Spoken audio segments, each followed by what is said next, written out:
Welcome. Thanks for joining us on the Visit Julian podcast.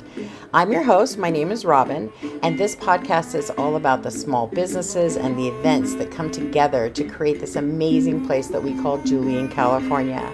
Thanks for listening. Enjoy the show, and we hope that you visit us soon.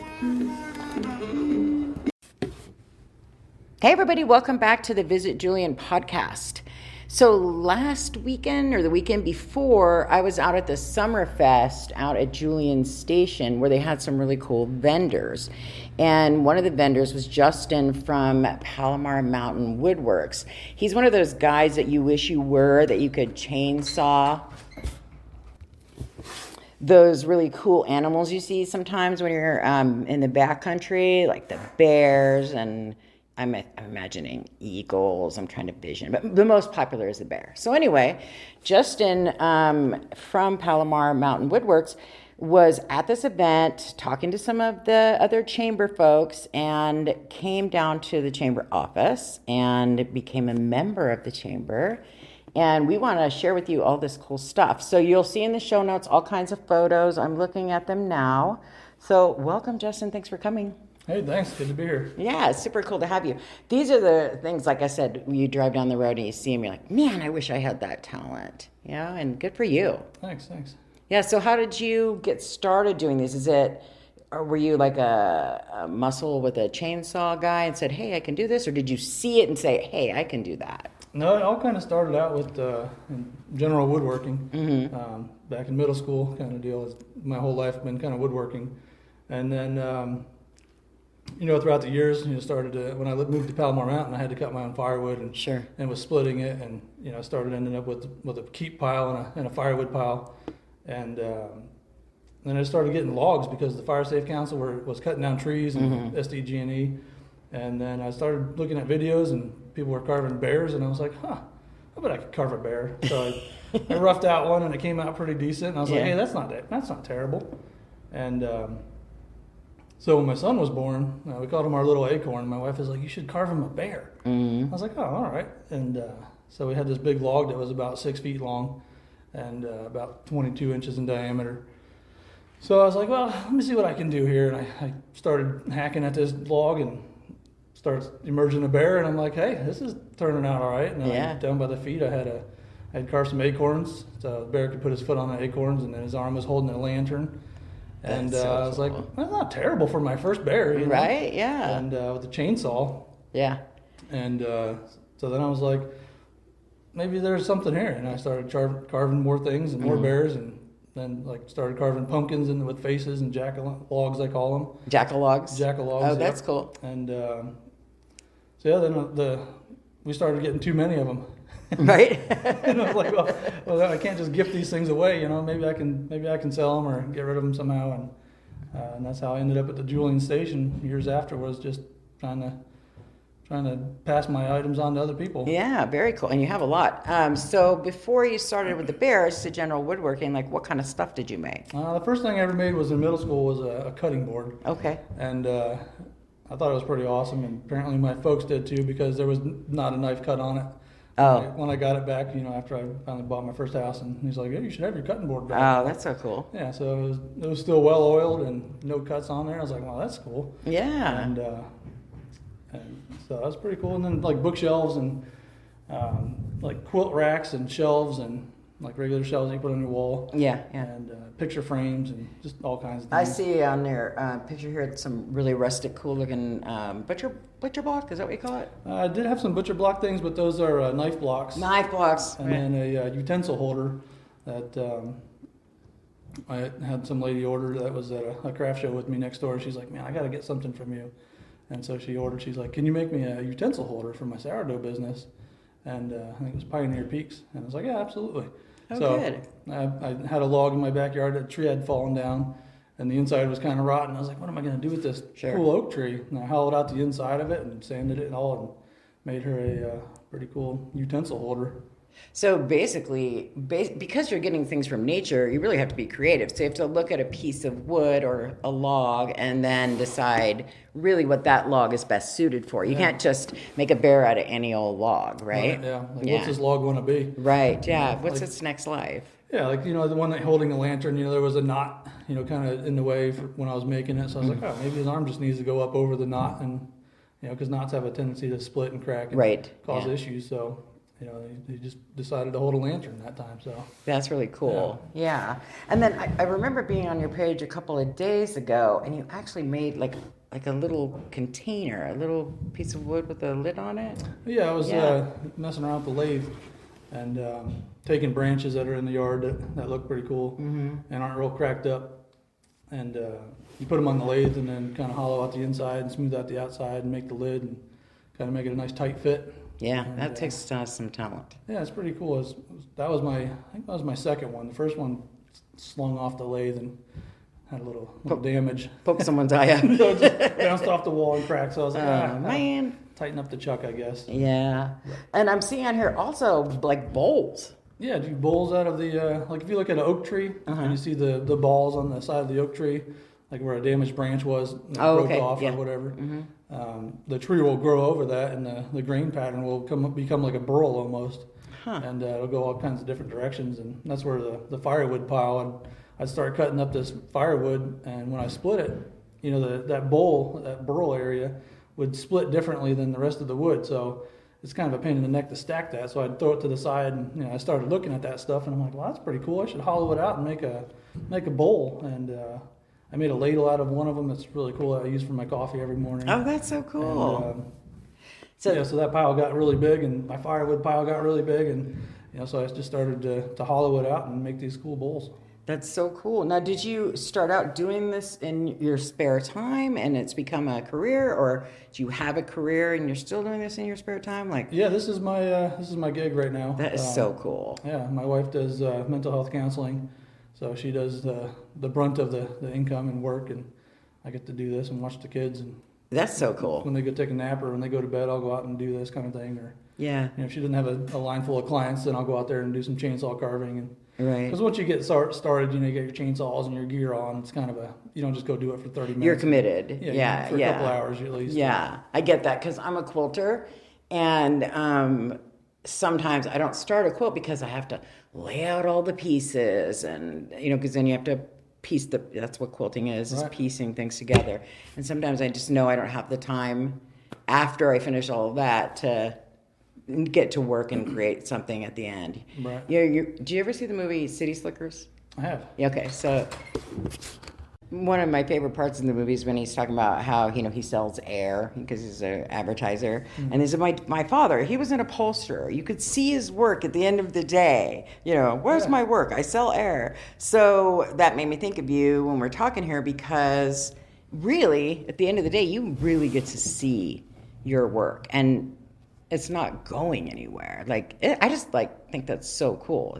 It's there forever. Yeah, that's one of the things that really interests me in the whole chainsaw carving part of it is, these things are going to be lasting, out there for 100 years maybe. As long as you take care of them, they're not going to go anywhere. Yeah, they're just kind of a hand-me-down, or sitting inside of somebody's yard forever. And, right. Just become a part of a home sale. I'll take the house if you include the bear. Exactly, right? You see that a lot of times on TV shows. Right? Yeah. You imagine that. I'll take the house, but it's got to come with that. Yeah, got to have the bear. Yeah. That's so cool. The other thing I did not know, and I don't know why it didn't process it. There would be no reason for me to know. But looking at it, you should have thought about it. I was watching one of your videos and how you burn the bears, like the ones that you made. Well, I'm sure you can burn the stand-up ones, but the one I was looking at in the video is like a bear that's on all fours, and you just, what do you use, like a blowtorch? It's usually just a propane torch, or a MAP gas torch if I need to do some smaller details. But like the bigger bears, I use like a weed abatement torch. They sell it at Harbor Freight, but you hook straight up to a 5-gallon, 5-pound or a 20-pound propane tank. Right. And it just lets out this huge flame and just gets the job done quick. Yeah, but, it looks really cool. Yeah, when you do that, when you chainsaw carve, there's a lot of fuzz, they call it, that happens. Like the chain is chewing up the wood. Yeah, I can see what you mean. Smooth chisel, Yeah. So you burn it to get all the fuzz off of there. And also it kind of seals up the grain, like the yeah, I was going to ask you, does it preserve the piece? A little bit, yeah. I don't burn them to the point where Shoshugiban is designed for sealing and eliciting the oils from the wood to actually seal it and make it rot resistant. It just kind of, you can see the grains close up as you're burning it. So it does a little bit, but I also want it to take stain and preservatives so that they do last a long time. Oh, okay, so some of them you'll stain. Yeah, most of them I put Australian timber oil on. Oh, cool. Because it adds a really nice color to it, but it's not shiny, and it's not like I guess an on top layer, where it's going to peel off in a year, and you're going to right. This thing looks like crap, or, right. Yeah. Or like you look at a handrail or a table at a restaurant, and you see it peeling up. Yeah. It's because they used like some spar urethane or something on there. Yeah. It's just real hard to find something that is a surface covering. So if I was to buy one of the bears, like how often or when or if ever do I have to oil it? That's a great point. The Australian timber oil is I put it on there right when I do it. And then usually about a year later, once it starts to dry out, you put another coat on. But I say put it on right before winter or right before the summer, like if you're in extreme heats or colds. Like me. Yeah, so put it on. One like you. Yeah, exactly. Yeah. So the more you put on, the better it's going to last, and the longer it will last. But or you can just leave it sit out there and it'll just turn gray. And probably 98% of the stuff I carve is Western red cedar, which is pretty rot resistant anyway. Oh, okay. Because a lot of people make shingles out of cedar, fences out of cedar, so I guess it's the best weather wood, right? Yeah, it's pretty. Once you get to the heartwood, the sapwood, the white part on the outside, doesn't have the characteristics as the heartwood. But by the time I get done carving and bringing all the features to the whatever I'm carving, the sapwood is gone in now. Yeah. And then that heartwood really stands out there and does its job for the test of time. All right, cool. Yeah, I'm trying to visualize that while you're talking. Yeah. So what I'll do on our website, I'll be able to maybe put one of those burn videos on there if you send it to me. On the actual podcast platform, probably not. So if someone wants to see that video, they can come over to our blog on our website and be able to watch that video if you'd be happy to share it with me. Yeah, if you go on the Palomar Mountain Woodworks Instagram or Facebook, I think there's a video of one of them on there. Yeah, very cool. Oh, and then look, you made these cool little hearts. Yeah, my wife wanted some palette hearts for Valentine's Day, so. Yeah, those are really cute. And now looking at these, it's something I fell in love with a few years ago, and you could probably do it with pallets too. It's just a simple Christmas tree, so they get one stick, and then, pieces of wood that I'm making motions because I think people can see me. Right. Longer. It helps me visualize. Yeah, right. Longer, shorter, and then you just paint them green, and they're super cool. There's just so much creative stuff that you can do. Yeah, I actually made some of those for my family members. The trees I was just talking about? Yep, exactly. They're about I always 3 say, feet tall and 5 foot tall. Yeah, I always say there's no original thought in the world. Somebody's always thought of whatever you're thinking. There's nothing left.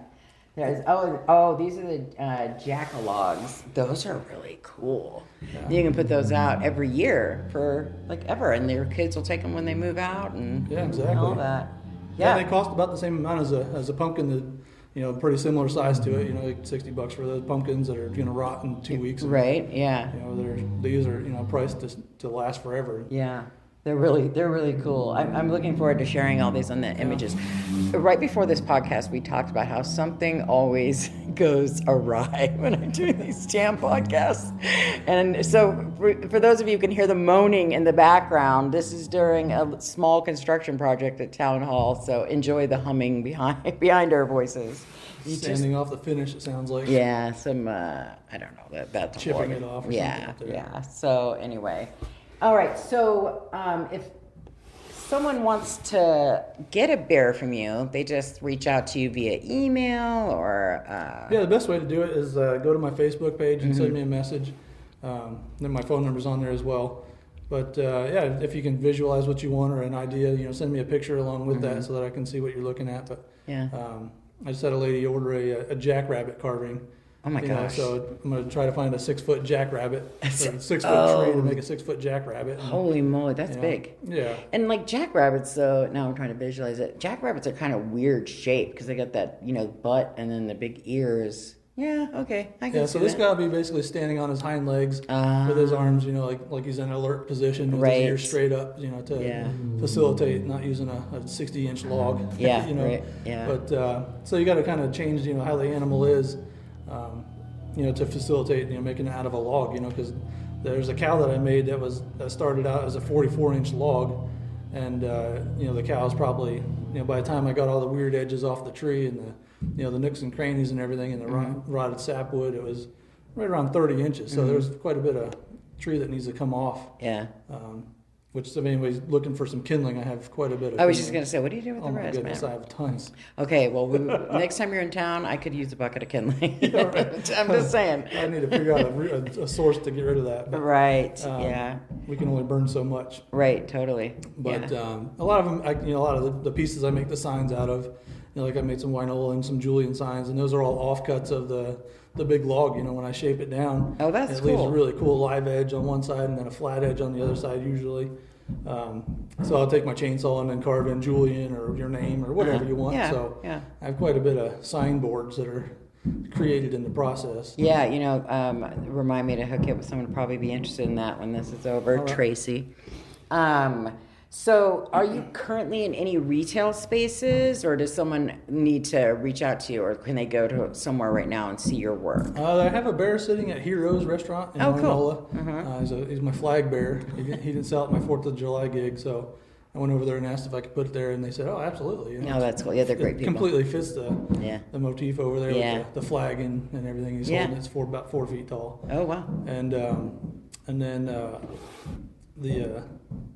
what's that new hardware store over there? Oh, Manzanita Supply. Manzanita Supply said they would put a bear or two in there. That makes sense. Just to kind of sit there. If they sell, great. If they don't, yeah, they will. I'm sure they will. We have to believe they will. That's how we survive, and we go forward because we believe they will. Well, you're talking about all this stuff and looking at all these pictures. I mean, there's only so much wood, like on your property or what have you. So, like, how do you source these logs? I just got some logs dropped off yesterday because the guys were chopping down trees for the Fire Safe Council to widen the road. Oh, okay. A lot of people are hired the same guys to, on their property. For defensible space and all that. Yeah. Exactly.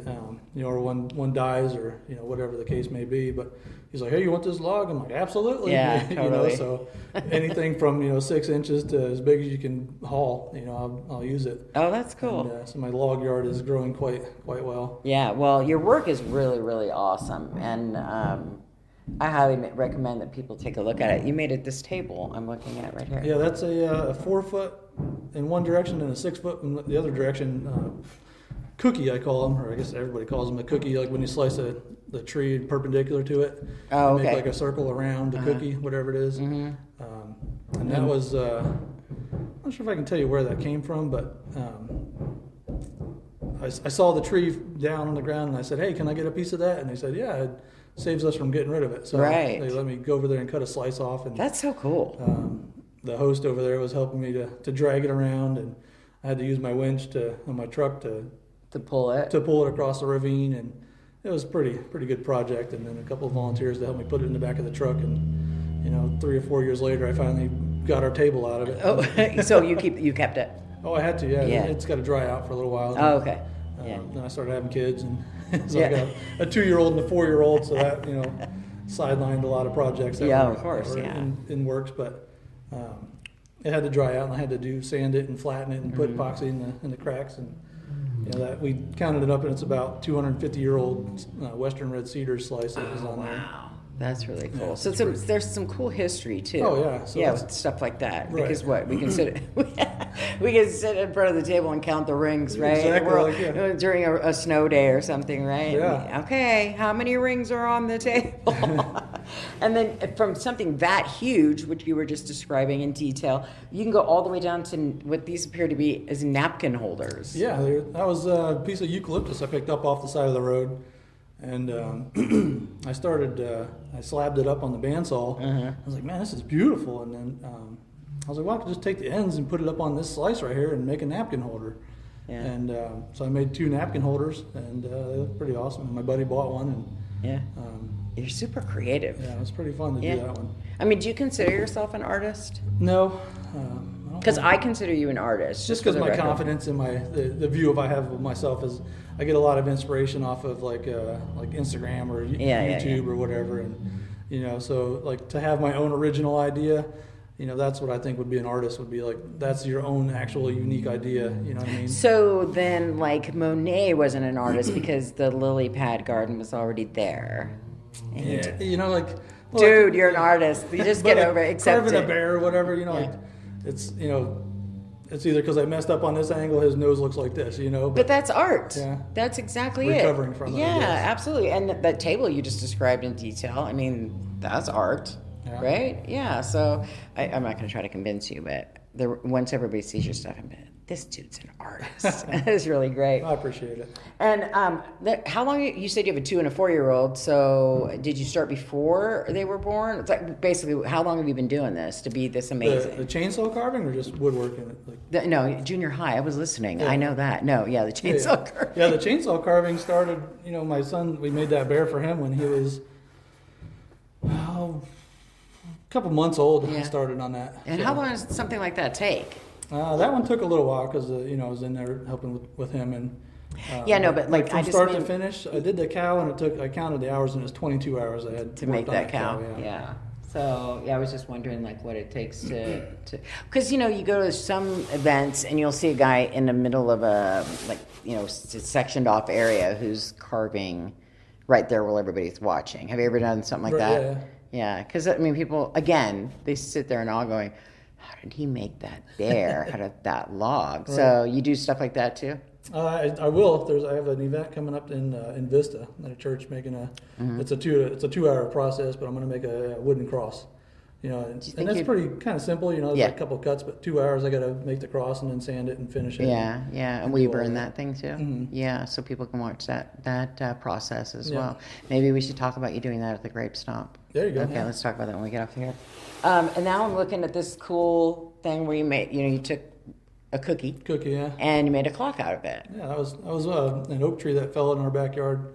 What are you doing to these trees that they all keep falling down in your yard? Got them, so we need to get rid of the gold spotted oak borer. Right. It's like coincidentally the trees are all dying, but it's not my fault. And I had to use chainsaws.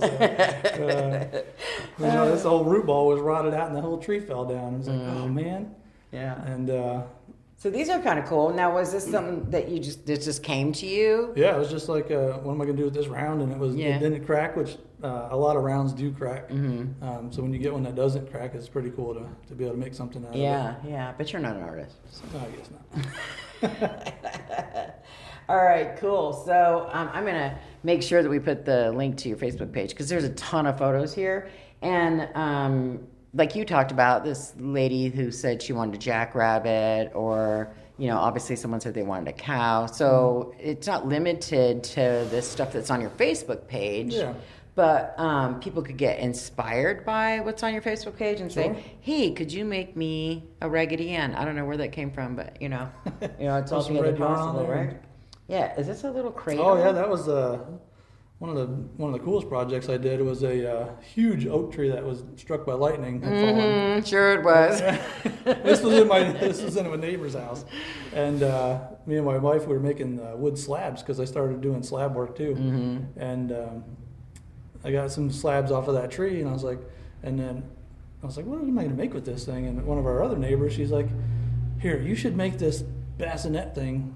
I got in this Women's World magazine from like 1970. Yeah. And so she goes in her sewing room and pulls out this article, like the old looking paper. It's all brown, and she's like, you should make this. I'm like, I should make that. Yeah, so I took this plan home and took these slabs that I had from this oak tree and made him a cradle. And then when you flip it upside down, it's a bench, so you don't always stuck with a cradle forever. You're so smart. The plans from Women's World was smart. Yeah, that's really came up with it. Yeah, that's super genius.